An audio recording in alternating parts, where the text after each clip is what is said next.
Hello, ഇന്നത്തെ recipe ഒരു Arabic sweet ആട്ടോ. കത്തായഫ് ആണ് ഇന്ന് റെഡിയാക്കി എടുക്കുന്നത്. ഒരു പാൻ കേക്ക് വെച്ചിട്ടുള്ള ഒരു സിമ്പിളായിട്ടുള്ളൊരു സ്വീറ്റാണ്. ഇതിപ്പോൾ ഞാൻ കസ്റ്റാർഡ് ക്രീം വെച്ചിട്ടും വിപ്പിംഗ് ക്രീം വെച്ചിട്ടും രണ്ട് കാണിക്കുന്നുണ്ട്. അപ്പോൾ ഏതാ നിങ്ങളുടെ താല്പര്യം പോലെ ചെയ്യാം. അപ്പോൾ രണ്ടും നല്ല ടേസ്റ്റി തന്നെയാണ്. അപ്പോൾ എങ്ങനെയാണ് ഇത് ഉണ്ടാക്കിയെടുക്കാൻ നോക്കാം. അപ്പോൾ ആരെങ്കിലും ആദ്യമായിട്ട് ഈ ചാനൽ കാണുന്നുണ്ടെങ്കിൽ കണ്ടിട്ടും സബ്സ്ക്രൈബ് ചെയ്തിട്ടില്ലെങ്കിൽ ഈ ഒരു റെഡ് ബട്ടൺ പ്രസ് ചെയ്തിട്ട് സബ്സ്ക്രൈബ് ചെയ്യുക. അപ്പോൾ തന്നെ അപ്പുറം ഒരു ബെല്ലൈക്കൺ തെളിഞ്ഞു വരും. അത് ക്ലിക്ക് ചെയ്തിട്ട് ഓൾ എന്നുള്ള ഓപ്ഷൻ സെലക്ട് ചെയ്യുക. അങ്ങനെ ആകുമ്പോൾ എല്ലാ വീഡിയോസിൻ്റെയും നോട്ടിഫിക്കേഷൻ നിങ്ങൾക്ക് കിട്ടും. ഈ ഒരു വീഡിയോ ഇഷ്ടപ്പെടുകയാണെങ്കിൽ ലൈക്ക് ചെയ്യാൻ മറക്കല്ലേ. അപ്പോൾ എങ്ങനെയാണ് ഇത് ഉണ്ടാക്കിയെടുക്കാൻ നോക്കാം. അപ്പോൾ ആദ്യം തന്നെ നമുക്കൊരു മാവാണ് ഉണ്ടാക്കിയെടുക്കേണ്ടത്. അപ്പോൾ ഒരു 1/4 കപ്പോളം മൈദയാണ് ഞാൻ ഈ ഒരു ബൗളിലേക്ക് ആഡ് ചെയ്യുന്നത്. ഞാൻ ചെറിയൊരു ക്വാണ്ടിറ്റി മാത്രമേ കാണിക്കുന്നുള്ളൂ. അപ്പോൾ നിങ്ങൾക്ക് എത്ര വേണമെന്ന് വെച്ചാൽ അതിനനുസരിച്ചിട്ട് എടുക്കാം.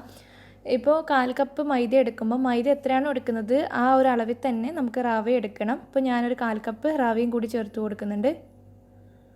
ഒരു 2 ടീസ്പൂണോളം പഞ്ചസാര ചേർത്ത് കൊടുക്കാം. പിന്നെ ഒരു 1/4 ടീസ്പൂൺ ഈസ്റ്റാണ് ചേർക്കുന്നത്. ഏത് ഈസ്റ്റാണോ നിങ്ങളുടെ കയ്യിലുള്ളത് അത് ചേർക്കാം. പിന്നെ ഒരു 1/4 ടീസ്പൂൺ ബേക്കിംഗ് പൗഡറാണ്. അപ്പക്കാരല്ല കേട്ടോ, ബേക്കിംഗ് പൗഡറാണ് ചേർക്കുന്നത്. പിന്നെ 2 നുള്ളു ഉപ്പും കൂടി ചേർത്തിട്ട് നന്നായിട്ടൊന്ന് മിക്സ് ചെയ്തെടുക്കുക പൊടികൾ. ഇതിലേക്ക് ആവശ്യത്തിനുള്ള വെള്ളം ചേർത്തിട്ട് ഒരു ദോശമാവ് പോലെ ആക്കിയെടുക്കണം. ഒരുപാട് വെള്ളം ഒഴിച്ചിട്ട് മാവ് ലൂസായി പോകരുത്. അപ്പോൾ പാൻ കേക്കിന് നമ്മൾ വിചാരിക്കുന്ന പോലെ ബബിൾസ് ഒന്നും കിട്ടൂല. ഞാനിപ്പോൾ ഒരു കറക്റ്റ് ഒരു 1/4 കപ്പോളം വെള്ളമാണ് ഇതിലേക്ക് ചേർത്ത് കൊടുത്തിട്ടുള്ളത്. എന്നിട്ട് കട്ടിയുള്ള ഒരു മാവാക്കിയിട്ട് മിക്സ് ചെയ്തെടുക്കുകയാണ്. അപ്പോൾ ഇതാണ് നമ്മുടെ മാവ്. ഈ ഒരു പരുവത്തിൽ വേണം മിക്സ് ചെയ്തെടുക്കാൻ വേണ്ടിയിട്ട്. ഇനി ഇത് നമുക്കൊന്ന് അടച്ചു വെക്കുക. ഒരു അരമണിക്കൂർ ഇതൊന്ന് മാറ്റി വെക്കുന്നുണ്ട്.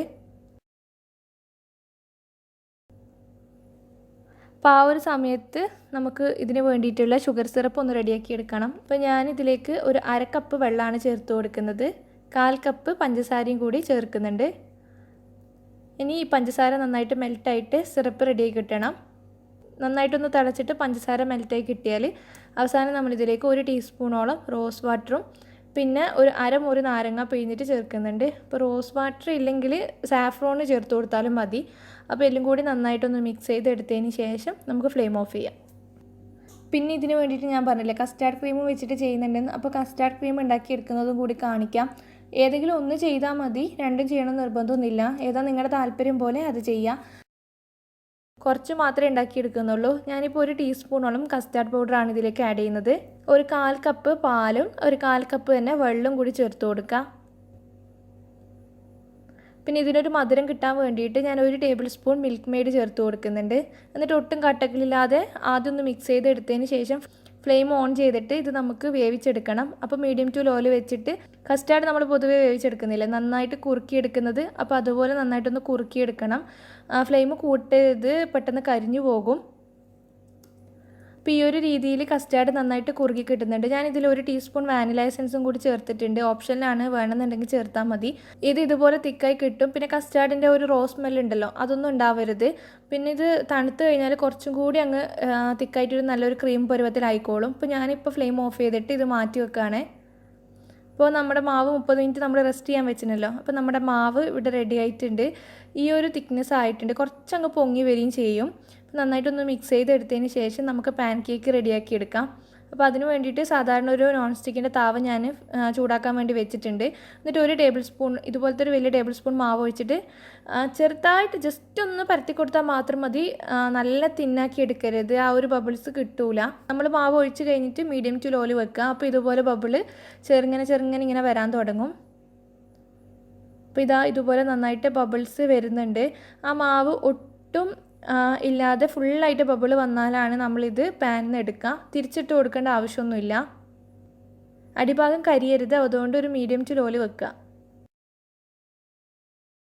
അപ്പോൾ ഈ ഒരു രീതിയിൽ ഒരു പാൻ കേക്ക് റെഡി ആയിട്ടുണ്ട്. പിന്നെ തവയിലെ മാവ് ഒഴിക്കുന്ന സമയത്ത് ഞാൻ ഓയിലൊന്നും ബ്രഷ് ചെയ്തിട്ടില്ല കേട്ടോ. അപ്പോൾ അതിൻ്റെ ഒന്നും ആവശ്യം ഉണ്ടായിട്ടില്ല, നോൺ സ്റ്റിക്കിൻ്റെ പാൻ ആയതുകൊണ്ട്. ഈ ഒരു രീതിയിൽ താഴ്ഭാഗം ആയി കിട്ടണം. നമ്മൾ ഓയിലൊക്കെ ഗ്രീസ് ചെയ്ത് കൊടുത്ത പാനിലാണ് ഒഴിക്കുന്നുണ്ടെങ്കിൽ അടിഭാഗം മൊരിഞ്ഞ പോലെയാണ് ഉണ്ടാവുക. ഇതാകുമ്പോൾ നല്ല സോഫ്റ്റ് ഉണ്ടാവും. ജസ്റ്റ് ഒന്ന് പരത്തിയെടുക്കുകയേ വേണ്ടൂ, അധികം പരത്തിയെടുക്കുകയേ ചെയ്യരുത്. മാവ് അധികം ഉണ്ടാവണം, എന്നാൽ മാത്രമേ ബബിൾ വരികയും ചെയ്യൂ.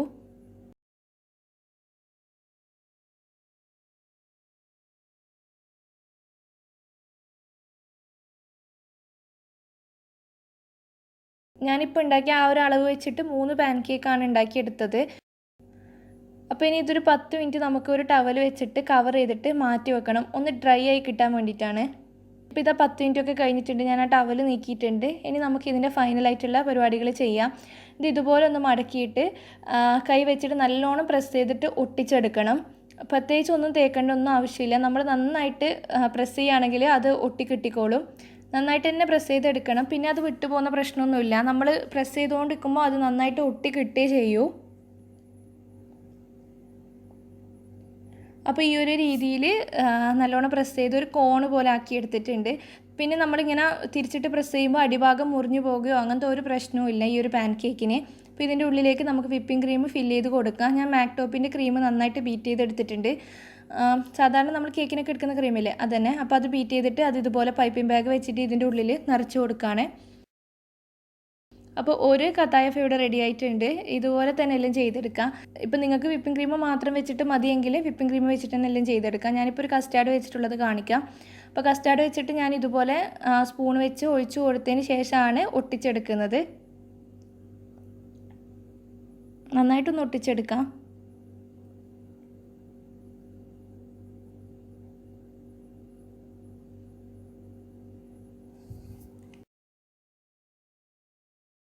ഇതിൻ്റെ ഉള്ളിൽ കസ്റ്റാർഡ് ഫില്ല് ചെയ്തിട്ട് അങ്ങനെ മാറ്റിയിട്ടുണ്ട്. അപ്പോൾ എങ്ങനെയാണോ നിങ്ങളുടെ താല്പര്യം അതിനനുസരിച്ചിട്ട് നിങ്ങൾക്ക് ചെയ്യാം. അപ്പോൾ ഇതുപോലെ 3 കത്തായഫ് ഇവിടെ റെഡിയാക്കി എടുത്തിട്ടുണ്ട്. അപ്പോൾ ഒന്ന് ഡെക്കറേറ്റ് ചെയ്തെടുക്കാൻ വേണ്ടിയിട്ട് കുറച്ച് പിസ്ത ഒന്ന് പൊടിച്ചത് ഇട്ട് കൊടുക്കുകയാണ്. ഡെക്കറേഷനൊക്കെ നിങ്ങളുടെ ഇഷ്ടം പോലെ ചെയ്യാം. ഷുഗർ സിറപ്പ് എന്തിനാണെന്ന് വെച്ചാൽ നമ്മുടെ ഈ ഒരു പാൻ കേക്ക് നല്ല സോഫ്റ്റായി കിട്ടാൻ വേണ്ടിയിട്ടാണ്. നമ്മുടെ വിപ്പിംഗ് ക്രീമിൻ്റെ മുകളിൽ ഷുഗർ സിറപ്പ് ഒഴിക്കുമ്പം ക്രീം മെൽട്ടായി പോവും. അപ്പോൾ പാൻ കേക്കിൻ്റെ മുകളിലാണ് നമ്മൾ നന്നായിട്ട് ഷുഗർ സിറപ്പ് ഒഴിക്കുക. അപ്പോൾ ഇതുപോലെ തന്നെ എല്ലാത്തിലും ഞാൻ ഒഴിച്ചു കൊടുത്തിട്ടുണ്ട്. എന്നിട്ട് ഫ്രിഡ്ജിൽ വെച്ചിട്ടൊന്ന് തണുപ്പിക്കണം. അപ്പോൾ ഫ്രിഡ്ജിൽ വെച്ച് തണുപ്പിക്കുമ്പോഴാണ് കറക്റ്റ് ആ ഒരു ടേസ്റ്റ് കിട്ടുക. അപ്പോൾ എന്തായാലും ഇതുപോലെ ട്രൈ ചെയ്ത് നോക്കിയിട്ടില്ല എന്നുണ്ടെങ്കിൽ ട്രൈ ചെയ്ത് നോക്കുക, ഫീഡ്ബാക്ക് പറയാം. പിന്നെ വീഡിയോ ഇഷ്ടപ്പെടുകയാണെങ്കിൽ ലൈക്ക് ചെയ്യാനും ഷെയർ ചെയ്യാനും മറക്കരുത്. താങ്ക്